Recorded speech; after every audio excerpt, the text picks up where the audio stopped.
Bonjour tout le monde, c'est Yannick, j'espère que vous allez bien. On se retrouve aujourd'hui pour une nouvelle vidéo. Ça faisait un an, quelque chose comme ça, que je n'avais pas parlé d'un stick télé sur la chaîne. Ouais bordel, ça fait un bail là. Le moment est venu pour moi de vous parler du dernier né d'Amazon, le Fire TV Stick 4K Max. Ça c'est du nom, hein. Il revient avec un peu plus de muscles sous le capot. Est-ce qu'il va satisfaire les plus exigeants? On va en parler. La boîte nous informe de certains services disponibles sur le stick télé ainsi que sur certaines de ses caractéristiques. Voilà ce que contient la boîte, les notices, une télécommande avec ses piles, le stick bien sûr, un petit câble de rallonge HDMI qui ne mesure que quelques centimètres, un câble USB-A vers micro USB d'environ 1,50 m pour relier le stick à son chargeur. Parlons rapidement du design de ce nouveau stick et évoquons ensuite son initialisation. L'objet se fond derrière un téléviseur sans aucun problème et passera complètement inaperçu. Le stick HDMI n'est pas très grand ni très lourd d'ailleurs. Il est composé intégralement de plastique. Nous voyons apparaître un port micro USB au centre du stick pour l'alimenter. C'est très minimaliste comme design, on aperçoit juste le logo Fire TV. La petite rallonge HDMI se montre très pratique si vous n'avez pas beaucoup de place, car le stick est très large. Il peut se montrer gênant pour d'autres câbles qui seraient branchés à proximité. Comment se passe exactement l'initialisation de ce stick? On va en parler rapidement. Mettez d'abord le stick sous tension et insérez les piles dans la télécommande. Il faudra, lorsque ce sera demandé, appuyer sur le bouton lecture pause de la télécommande pour lancer les premières étapes. Renseignez le réseau Wi-Fi pour la connexion, ce qui va avoir comme premier effet de lancer une mise à jour qui va se télécharger automatiquement sur le stick. Juste après avoir mis le stick à jour, vous allez être amené à renseigner votre compte Amazon. Puis vous allez pouvoir installer, si vous le désirez, certains services connus comme YouTube, Molotov, Netflix, Disney+, et j'en passe. Une fois que vous avez fait votre choix, vous allez enfin vous retrouver sur la page d'accueil. Avant de parler plus longuement de l'interface, on va d'abord aborder le cas de la télécommande, puisqu'elle dispose de certains atouts particulièrement intéressants. Déjà, vous pouvez piloter d'autres équipements comme votre télé via l'infrarouge. C'est pratique pour ne plus se servir que d'une seule et unique télécommande. Pour allumer, éteindre la télévision, ou bien entendu augmenter et baisser le volume. En plus, c'est super simple à réaliser via l'interface Fire TV. Je pense que l'on peut dire que toutes les marques et grand public y sont représentées. Sinon, qu'est-ce que l'on retrouve comme bouton? Je commence en haut. Vous avez le bouton d'allumage, un micro pour piloter Alexa qui s'active en appuyant sur le bouton dédié avec le logo qui lui va bien. Juste en dessous, vous avez un pad multidirectionnel et un bouton central pour valider une action. On retrouve les classiques boutons retour, accueil, menu, avance rapide, lecture, pause, retour, couper le son, l'augmenter, le baisser, une touche télévision et en dessous des touches raccourcies que beaucoup vont aimer pour accéder d'un seul appui à Prime Video, Netflix, Disney+, et Amazon Music. Ça c'est quand même super cool, non? Concernant sa prise en main, je vais regretter que le plastique est quand même pas mal glissant à l'arrière. Sinon rien à redire de plus, ça reste quand même une télécommande assez classique finalement. Amazon a fait évoluer son interface Fire TV depuis l'année dernière. Parce que oui, là ça faisait déjà un an que j'avais pas testé leurs produits multimédia. Bordel, ça passe vite. L'accueil me semble très proche de ce que j'ai l'habitude de voir chez la concurrence, notamment celui qu'on a sur le Chromecast avec Google TV ou la nouvelle interface déployée sur les box Android TV il y a quelques semaines. Il y a ce bandeau tout en haut qui vous recommande certains contenus proposés sur les plateformes de SVOD. Je sais que certains n'aiment pas trop ça, il affiche des bandes annonces, des programmes suggérés. Ensuite, juste en bas, on a quelques applications qui apparaissent, on peut les disposer à sa guise en allant dans le menu de droite qui est un symbole plus, c'est très pratique j'ai envie de dire. Ensuite on revient à l'accueil et je poursuis tout à gauche, vous avez votre profil. Vous pouvez en créer un pour un autre membre de votre foyer par exemple. Vous aurez ainsi chacun votre propre compte sur le stick. Dans l'onglet accueil, vous allez voir des applications qui sont suggérées, mais pas uniquement, il y a aussi du contenu provenant de différentes plateformes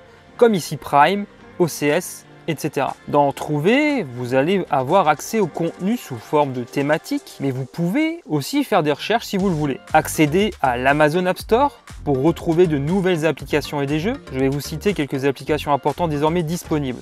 Molotov, YouTube, Netflix, Plex, Pluto TV, Apple TV, France TV, OCS, MyCanal, Salto, des applications IPTV, etc. Il y a bien entendu les services d'Amazon, Prime Video, Prime Music, Twitch et j'en passe. Dans le menu paramètres, on découvre la disposition suivante.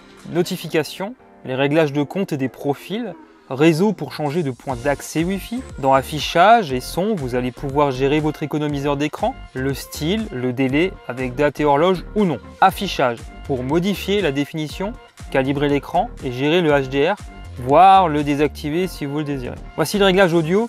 J'en profite pour signaler que ce stick est compatible Dolby Atmos. On peut activer le partage d'écran, gérer le CEC pour permettre par exemple à votre Fire TV d'allumer votre télévision et votre ampli s'ils sont compatibles. Dans l'application, Amazon vous laisse gérer certaines fonctionnalités comme Amazon Photo, Silk, le navigateur web intégré, Game Circle pour les sauvegardes des jeux via le cloud, App Store pour gérer les mises à jour automatiques entre autres. On aurait beaucoup de choses à en dire au sujet de l'interface Fire TV. Je vais sans doute y revenir un peu plus tard à l'occasion d'une vidéo dédiée à l'interface Fire TV. N'hésitez pas à me poser vos questions juste en bas en commentaire, j'y répondrai à ce moment-là. Une des forces d'Amazon, c'est bien son écosystème. J'ai pas mal parlé sur ma chaîne de tout ce qu'on peut faire avec les assistants vocaux, que ce soit donc avec celui d'Amazon, les enceintes connectées, les écrans connectés EcoShow, etc. On va pouvoir faire la même chose avec ce stick. Je peux par exemple lui demander de me montrer, de m'afficher l'image de la caméra extérieure et continuer malgré tout à profiter du stick grâce au Picture in Picture. L'image va alors s'incruster en fait directement dans un petit cadre, une petite fenêtre en haut à droite. Moi je trouve ça super pratique. On peut aussi piloter sa domotique. Ça c'est vraiment pas mal aussi, comme allumer ou éteindre les lumières. Éteins la lumière.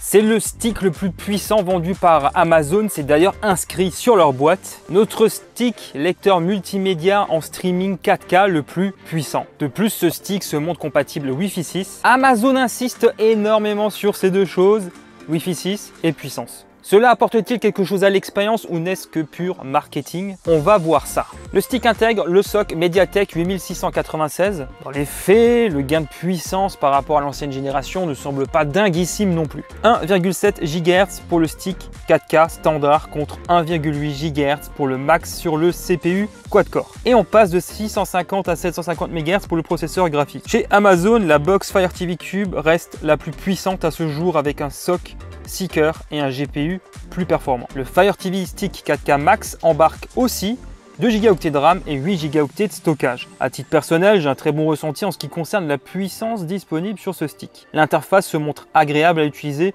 et toujours très fluide, je ne suis pas étonné.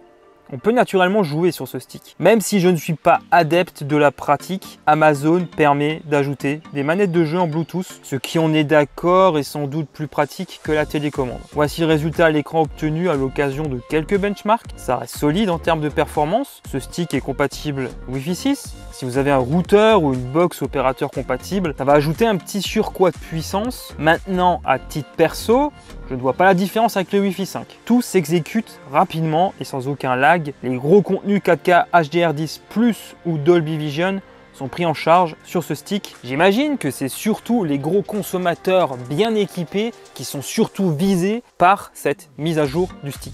Non, c'est clairement eux la cible. Plus de puissance et du Wi-Fi 6, cette mise à jour du stick 4K est vraiment pas mal à l'usage. J'aime beaucoup l'interface, même s'il faut le reconnaître à force, elles se ressemblent toutes. C'est très fluide, ça c'est très bien. Les applications sont désormais très nombreuses sur l'Amazon App Store, ça c'est plutôt cool. Et je pense que les plus utilisées sont désormais disponibles. Si je dis pas de conneries. Et le truc super important, ah oui, le prix, 65 € pour ce stick. C'est super attractif je trouve pour ce produit. Là pour le coup, je trouve qu'Amazon tape assez fort. En étant pragmatique, si vous avez le stick 4K standard, passez sur ce nouveau modèle ne sera pas forcément très utile, à mon avis en tout cas. Dites-moi dans les commentaires ce que vous avez pensé de ce stick et qu'est-ce que vous avez l'habitude d'utiliser chez vous, qu'est-ce que vous avez d'ailleurs, ça serait bien de le savoir en fait. Dites-moi tout en commentaire. Voilà, on arrive à présent à la fin de cette vidéo. Comme d'habitude, si elle vous a plu, 1 million de merci pour votre soutien en lâchant un gros pouce en l'air et surtout en vous abonnant à ma chaîne YouTube, c'est gratuit, en activant la petite cloche. Pour ma part, je vous retrouve très bientôt pour de nouvelles vidéos. D'ici là, prenez soin de vous. Portez-vous bien. Ciao tout le monde.